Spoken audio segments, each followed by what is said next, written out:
और इस वक्त की बड़ी खबर आपको बता दें, एयर कनाडा फ्लाइट को मिली है बम की धमकी। दिल्ली से टोरंटो जाने वाली एयर कनाडा फ्लाइट को धमकी मिली है। फ्लाइट AC-43 को बम की धमकी मिली। ईमेल दरअसल मिला धमकी वाला। बम की धमकी मिलते ही हड़कंप मच गया। धमकी के बाद फ्लाइट को आइसोलेशन में भेजा गया। फ्लाइट की जरूरी जांच प्रक्रिया फिलहाल चल रही है। दिल्ली से टोरंटो के लिए ये फ्लाइट,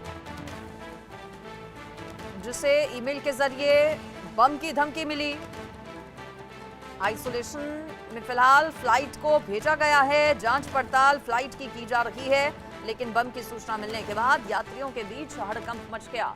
ज्यादा जानकारी के साथ इस खबर पर आयुष जुड़ गए हैं, हमारे संवाददाता।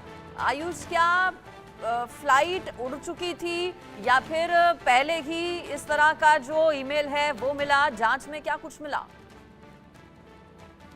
जी बिल्कुल, कल रात को दिल्ली से उड़ने वाली एयर कनाडा की फ्लाइट AC-43 में बम होने की सूचना मिली थी, लेकिन गनीमत इस बात की रही कि फ्लाइट ने तब तक टेक ऑफ नहीं किया था। फ्लाइट उस वक्त रनवे पर ही खड़ी थी और कुछ ही देर में टेक ऑफ होने वाला था। फ्लाइट का जो शेड्यूल टेक ऑफ था वो 10:50 पे था रात के समय, लेकिन उससे पहले ही सूचना मिल जाती है कि फ्लाइट के अंदर बम है, जिसके बाद तुरंत जो एयरपोर्ट अथॉरिटीज हैं वो रेड अलर्ट जारी कर देती है। फ्लाइट को खाली करवाया जाता है और आइसोलेशन बे में शिफ्ट कर दिया जाता है, जिसके बाद तुरंत फायर ब्रिगेड के टेंडर्स वहां पर भेजे जाते हैं और इसके साथ ही जो CISF अधिकारी हैं, जो वहां पे बम निरोधक दस्ता है, वो पहुंचते हैं और फ्लाइट को पूरी तरीके से चेक किया जाता है। हालांकि इस फ्लाइट में भी जो बम होने की सूचना थी वो भी एक हॉक्स कॉल थी, यानी इस बार भी कोई बम वहां पर नहीं मिला। लगातार ये सिलसिला हम देख रहे हैं कि एयरपोर्ट्स को और फ्लाइट्स को बम से उड़ाने की धमकियां मिलती जा रही हैं। इससे पहले भी मुंबई से होकर गुजरने वाली विस्तारा की जो फ्लाइट थी, जो फ्रांस के जरिए आ रही थी, वहां पर भी बम होने की सूचना मिली थी। उस समय वो प्लेन जो था वो भारतीय हवाई सीमा के अंदर आ चुका था, जिसके बाद उसकी तुरंत इमरजेंसी लैंडिंग कराई जाती है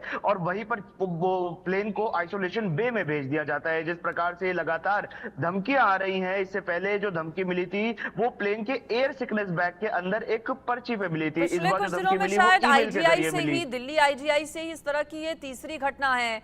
मुंबई एयरपोर्ट की बात करें, कौन है इन सब के पीछे? पिछले कुछ दिनों से कई इस तरह की खबरें देश की अलग अलग जगहों से सामने आ चुकी हैं और दिल्ली में ही शायद अपने आप के पिछले कुछ दिनों में ये तीसरी घटना है, तीसरा मामला है। आयुष जी बिल्कुल, लगातार ऐसी घटनाएं सामने आ रही है, लेकिन अभी तक ये पता नहीं चल पाता है कि आखिर कौन व्यक्ति है जो ऐसी चीजों को अंजाम दे रहा है, कौन ऐसे शरारती तत्व हैं जो फ्लाइट में ऐसी जानकारी दे रहे हैं कि फ्लाइट में बम है और वो हॉक्स कॉल निकल रही है। क्योंकि इससे पहले दिल्ली के एयरपोर्ट पर, IGI एयरपोर्ट पर जब फ्लाइट में बम होने की सूचना मिली थी, वो एक पर्ची पर बम लिखा हुआ था जो प्लेन की लैबोरेटरी में यानी टॉयलेट के अंदर रखा हुआ पर्चा था। और उसके बाद जो बम की सूचना मिलती है, जो मुंबई से जाने वाली फ्लाइट थी एयर विस्तारा की, उसमें सूचना मिलती है, वो भी एक पर्ची के जरिए मिलती है, लेकिन ये पर्ची एयर सिकनेस बैग के अंदर रखी हुई थी, जो अमूमन चेक नहीं किया जाता है कि आखिर उसके अंदर पर्ची है या नहीं। और इस बार जो सूचना मिली वो ईमेल के जरिए मिली, यानी एक पैटर्न आप देख सकते हैं यहाँ पर कि या तो ईमेल के जरिए या पर्ची के जरिए सूचनाएं दी जा रही है। इसके पीछे आखिर क्या साजिश है, क्या चालाकी है, क्या शैतानी है, ये जांच का विषय है। क्योंकि अभी तक कोई भी सुराग लोकल पुलिस के हाथ में नहीं लगा है इस पूरी घटना को लेकर कि आखिर कौन व्यक्ति है जो ऐसी शरारतों को अंजाम दे रहा है और क्या इसके पीछे कोई ऐसी साजिश है कि पहले आप डाइवर्ट कर दे सारी सुरक्षा एजेंसीज को और ये हॉक्स कॉल का सिलसिला ऐसे हो जाए कि जो एजेंसीज हैं वो इसे हल्के में लेना शुरू कर दे और उसके बाद कोई बड़ा अटैक प्लान किया जाए। जी बिल्कुल। तो पिछले कई दिनों से ये देखा जा रहा है कि ये एक ही पैटर्न में इसी तरह से अलग अलग धमकियां अलग अलग एयरलाइंस के जो प्लेन हैं उनको दी जा रही है। एयरपोर्ट पर चाहे वो धमकी का हॉक्स कॉल हो, माहौल को एक तरह से पैनिक की सिचुएशन यात्रियों के बीच क्रिएट करने की हो रही है कोशिश। इन सब के पीछे कौन, इसका भी लगातार पता लगाया जा रहा है। फिलहाल आयुष, आपका शुक्रिया इस पूरी खबर पर जानकारी के लिए।